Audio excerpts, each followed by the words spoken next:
Hi,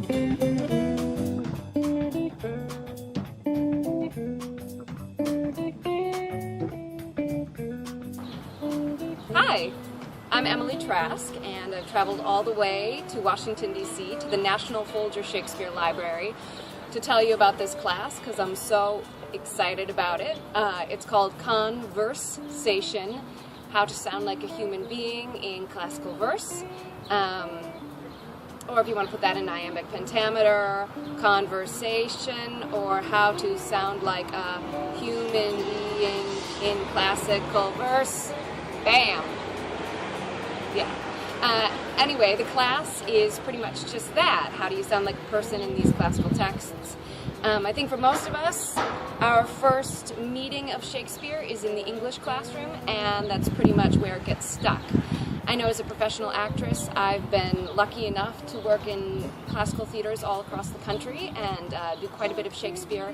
And I know even for myself and for audiences, things tend to get stuck in the textbook. We want to honor the text. Everybody and their mom has an idea about the right way to speak the speeches of Shakespeare.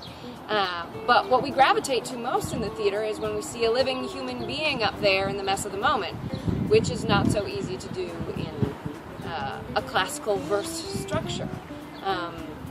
You know, kind of like improv, or when you're on a film set.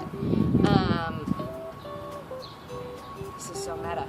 Anyway, the class will begin with a fundamental verse workshop to give you the foundation, and as one of my favorite teachers says, the tools, not the rules, to make the text your playground. And from there, we'll proceed to monologue work and conclude with some Shakespeare scene study.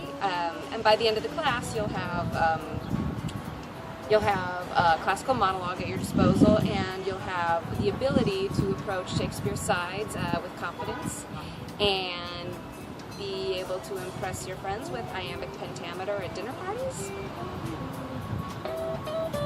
Anyway, check it out. I think you'll dig it.